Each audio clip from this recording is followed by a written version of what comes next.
ఓం నమః శివాయ. ఓం నమో నారాయణాయ. ఓం శ్రీ కర్మ నివారణ నరదృష్టి నివారణ కాళభైరవాయ నమో నమః. ఓం కాళకాలాయ విద్మహే కాళాతీతాయ ధీమహి తన్నో కర్మ నివారణ నరదృష్టి నివారణ కాళభైరవ ప్రచోదయాత్. హరి ఓం. ఓం గంగే చ యమునే చైవ కృష్ణే గోదావరి నర్మదే సింధు కావేరి జలేస్మిన్ సన్నిధిం కురు. మా ఛానల్కి స్వాగతం. చూస్తున్న వీక్షకులకు ప్రేక్షకులకు ప్రియ కాళభైరవ భగవద్బంధులకి స్వాగతం పలుకుతూ మమ్మల్ని ఎంతగానో ఆదరిస్తూ ఉండబడినటువంటి ప్రియ సోదరీమణులకు సనాతన ధర్మ సంరక్షకులకు అలాగనే జ్యోతిష్య అభిమానులకు పుష్కర స్నాన ప్రియులకి స్వాగతం పలుకుతూ అందరికీ ఈ యొక్క నర్మదా నదిలో ప్రవహించేటువంటి నదికి ఈ సంవత్సరము పుష్కరాలు వస్తున్నాయి కనుక మనమందరం కూడా పుష్కర స్నానాన్ని ఆచరింపచేసుకుందాం. దేవగురు బృహస్పతి యొక్క ఆశీస్సులు పొందుదాం. ముక్కోటి దేవతల యొక్క ఆశీస్సులు పొందుదాం. గతించినటువంటి పెద్దవారందరికీ అక్కడ పిండ ప్రధాన కార్యక్రమాలు చేసుకొని వారి ఆత్మలను తృప్తిపరచుకొని వారు ఎప్పుడైతే గతించిన వారు ఆత్మ ఎప్పుడైతే తృప్తి చెందుతుందో మనందరికీ శ్రీరామ రక్ష కనుక వారి ఆశీస్సులు పొందే ప్రయత్నం చేద్దాం. 1/5/2024 నుండి 15/5/2024 వరకు పుట్టినటువంటి వారందరికీ కూడా ముందస్తుగా జన్మదిన శుభాకాంక్షలు.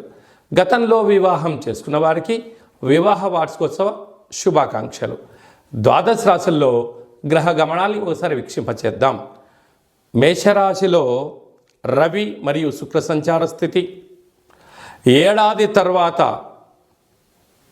గురు భగవానుడు సంచారం చేయడం, 12 సంవత్సరాల తర్వాత గురు భగవానుడు వృషభ రాశిలో సంచారం చేయడం,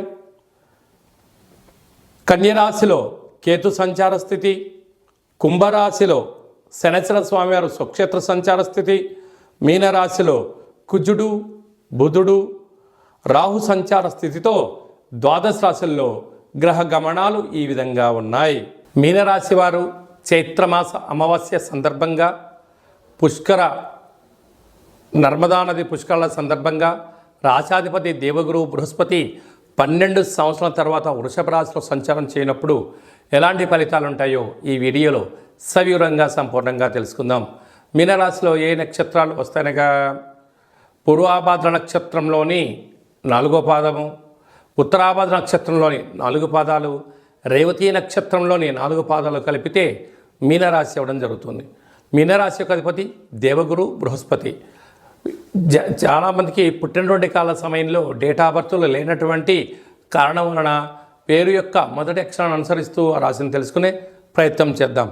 ఏ అక్షరాలు అన్నట్లయితే ది, దుమ్, షం, ఝ, ద, దే, దో, చ, చి అక్షరాల వారందరూ కూడా మీనరాశి జాతకులే.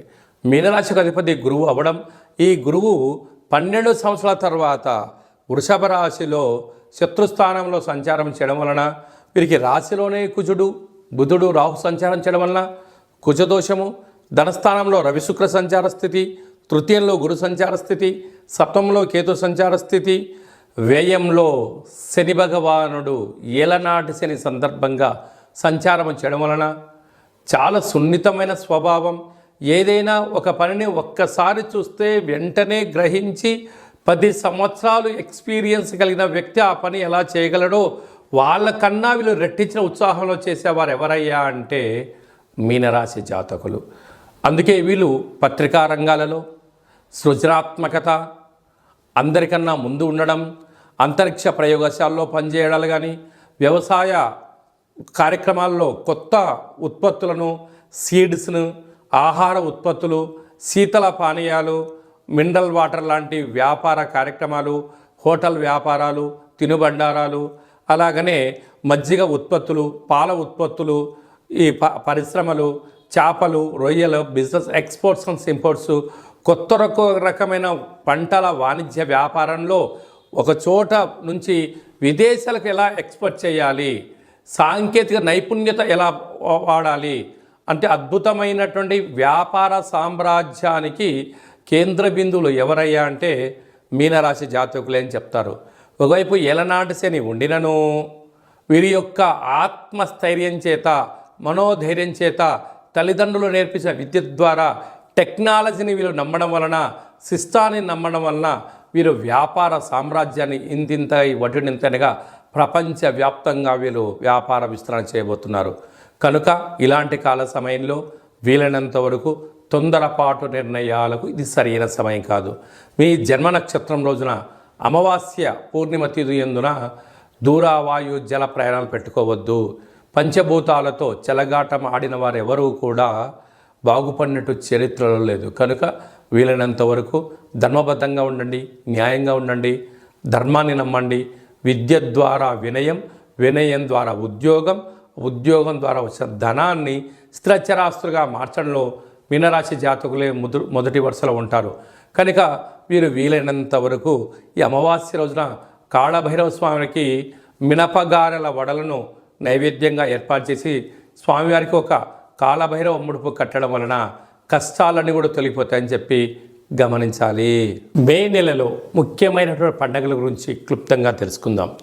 1వ తారీఖు నుండి 12వ తారీఖు వరకు నర్మదా నది పుష్కరాలు. ఈ నర్మదా నది ఎక్కడ పుడుతుంది అంటే మధ్యప్రదేశ్లోని అమర్కంఠ్ అనే ప్రాంతంలో జన్మించి ఓంకార క్షేత్రం మీదుగా ప్రవహిస్తూ అంతర్ధానమైపోయే పరిస్థితి ఉంటుంది. అనేక నదులలో కలిసే పరిస్థితి ఉంటుంది. కనుక వీలైతే మనం అమర్కంఠ్ వెళ్ళడం, లేదు ఓంకార క్షేత్రం వెళ్ళి అక్కడ స్నానం చేసి గతించిన పెద్దవారికి పిండ ప్రదానాలు చేయడం వలన మనకంతా మంచే కలుగుతుంది. పెద్దవారి యొక్క ఆశీస్సులు, గతించిన వారి యొక్క ఆశీస్సులు మనకు శ్రీరామ రక్ష అని చెప్పి గమనించాలి. వెళ్ళగలిగితే పుష్కర స్నానం చేయడము చాలా మంచిది. మనిషి జీవితంలో కింద 16 పండ్లు, పైన 16 పండ్లు ఎలా ఉంటాయో షోడశ అంటారు. అంటే 16 పుష్కర స్నానాలు చేయగలిగితే ఆ వ్యక్తికి పరిపూర్ణ జీవితము అనేటువంటి ఉంటుంది. 32 పుష్కర స్నానాలు చేయగలిగితే ఆ వ్యక్తికి ధర్మాత్ముడు, గుణవంతుడు, ఆయుష్యవంతుడు, ఆరోగ్యవంతుడు అవుతాడని చెప్పి మనకు వేదం చెప్తుంది. అదే కాకుండా దశదానాలు చేయడం యోగదాయకం. కనుక మనమందరం వెళ్ళి పుష్కర స్నానం చేసి దేవగురు బృహస్పతి యొక్క ఆశీస్సులు పొందుతాం. ఈ యొక్క నదికి మళ్ళీ తిరిగి 12 సంవత్సరాల తర్వాతనే మళ్ళీ పుష్కరాలు వస్తాయి.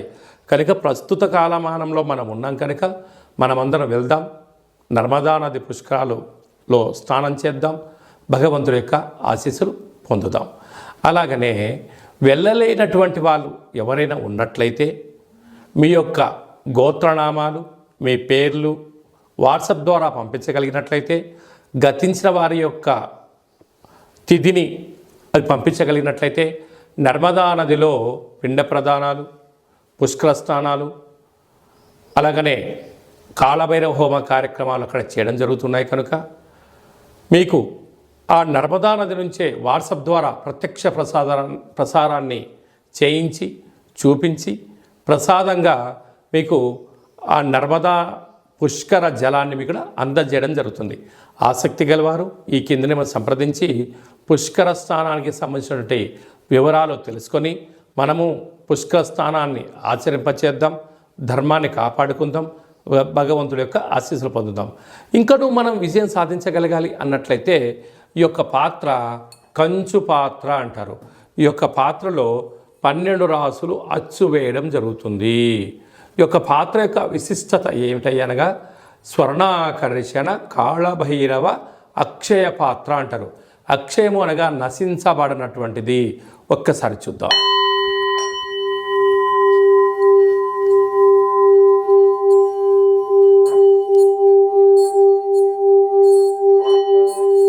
ఈ యొక్క శబ్ద తరంగాల ద్వారా గృహంలో జ్యేష్ఠాదేవి బయటికి వెళ్ళి గ్రామంలో సంచరించేటువంటి మహాలక్ష్మీదేవి అమ్మవారు మన ఇంటికి రావడం జరుగుతుంది. మానవుని శరీరంలో చక్రాలు వికసించి మనం ఏదైతే అనుకుంటామో దాన్ని విజయం సాధించడం కూడా జరుగుతుంది. నరదృష్టి, యంత్ర, మంత్ర, తంత్ర, తాంత్రికపరమైనటువంటి దోషాల నుంచి కూడా మనం విముక్తి చెందగలము అని చెప్పి గమనించాలి. ఈ యొక్క అక్షయపాత్రతో పాటు కాళభైరవ యొక్క పిరమిడు, డాలరు, కంకణము, ఒక కాళభైరవ హోమ కార్యక్రమాన్ని మీకోసమే ప్రత్యక్షంగా చేయించి మీకు ప్రసాదం అందజేయడం జరుగుతుంది. ఆసక్తి గలవారు ఈ కింది నెంబర్ని సంప్రదించగలరు. అలాగనే మీ వ్యక్తిగత జాతకం తెలుసుకోవాలనుకుంటున్నారా? మీరు పుట్టినటువంటి తేదీ, నెల, సంవత్సరం, సమయం మీరు వ్రాసి పంపించినట్లయితే సంపూర్ణంగా 100 సంవత్సరాల జాతకాన్ని వ్రాసి సవివరంగా సంపూర్ణంగా మీకు పంపిస్తూ మీరు పుట్టినప్పుడు గ్రహ గమనాలు ఎలా ఉన్నాయి, ప్రస్తుత కాలంలో ఎలా ఉన్నాయి, రాబోయే కాలం ఎలా ఉండబోతున్నాయో తెలియజేయడం జరుగుతుంది. అలాగనే చాలామందికి డేట్ ఆఫ్ బర్త్లు లేనటువంటి వారికి మీ పేరు యొక్క మొదటి అక్షరాన్ని అనుసరిస్తూ రాశిని తెలియచేస్తూ ప్రస్తుత కాలమాన ప్రకారంగా గ్రహ గమనాలను తెలియచేస్తూ భూత, భవిష్యత్, వర్తమానాన్ని రమణ శాస్త్రం ద్వారా అనగా గవ్వల ద్వారా మీకు జ్యోతిష్యం చెప్పబడడం జరుగుతుంది. కనుక మన యొక్క కాళభైరవ స్వామి యొక్క దేవాలయంలో ఎవరైతే జ్యోతిష్యం చెప్పించుకుంటారో మీరందరికీ కూడా మన దేవాలయంలో శుక్లపక్ష అష్టమి, పూర్ణిమ, బహుళాష్టమి, అమావాస్య తిథుల యందున హోమం చేసినప్పుడు మీకు వాట్సాప్ కాల్ ద్వారా స్వామివారికి మిమ్మల్ని ప్రత్యక్ష ప్రసారంగా చేయిస్తూ చూపిస్తూ మీ పేరు పైన ఒక సౌభాగ్య ముడుపు, కూష్మాణ దీపము, హోమ కార్యక్రమం చేయించి మీకు నరదృష్టి నివారణకు మీకు దిష్టి తీయించడం కూడా జరుగుతుంది. కనుక ఆసక్తి గలవారు ఈ కిందమును సంప్రదించి అపాయింట్మెంట్ తీసుకొని సంప్రదించగలరు. అలాగనే మీరు అప్పుడే పుట్టినటువంటి అబ్బాయి కానీ అమ్మాయికి కానీ ఎలాంటి పేరు పెట్టాలనుకుంటున్నారా? ఆ పుట్టినటువంటి రోజును బట్టి, ఆ తిథిని బట్టి, ఆ నక్షత్రాన్ని బట్టి, ఆ మాసాన్ని బట్టి ఆధ్యాత్మికమైన నామాలను తెలియజేయడం జరుగుతుంది. అలాగనే మీ యొక్క పిల్లలు ఎలాంటి చదువులు చదువుకుంటున్నారు, ఎలాంటి ఉద్యోగాలు చేయాలనుకుంటున్నారు, అలా అనుకున్న జీవితం ఆస్వాదించలేకపోతున్నారా, మీకు సవివరంగా కూడా తెలియజేయడం జరుగుతుంది. అలాగే మీ అబ్బాయికి కానీ అమ్మాయికి కానీ ఎంత ప్రయత్నం చేసినా వివాహం అవ్వడం లేదా, ఆ అవ్వకపోవడం గల కారణాలు, జాతకంలో ఎలాంటి యోగాలు ఉన్నాయి, ఎలాంటి దోషాలు ఉన్నాయి కూడా తెలియజేయడం జరుగుతుంది. వచ్చేటువంటి అమ్మాయి యొక్క అబ్బాయి యొక్క జాతకం, వీరిద్దరి యొక్క వైవాహిక జీవితము, సంతానము, ధనయోగము, ఉపాధి యోగాన్ని కూడా తెలియజేయడం జరుగుతుంది. అలా గతంలో వివాహమైన దంపతులు తరచుగా గొడవ పడడం, విడిపోవడం, 490 కేసులు పెట్టుకోవడం, పోలీస్ స్టేషన్లో గొడవలు పడుతున్నారా? ఒక్కసారి మన కాళభైరవ స్వామి యొక్క దేవాలయాన్ని దర్శించండి. మీకు అలాంటి ఇబ్బంది లేకుండా మీరు జీవితకాలం పార్వతీ పరమేశ్వరులు ఎలా కలిసి ఉంటారో అలాంటి సలహాలు, సూచనలు కూడా ఇవ్వడం జరుగుతుంది.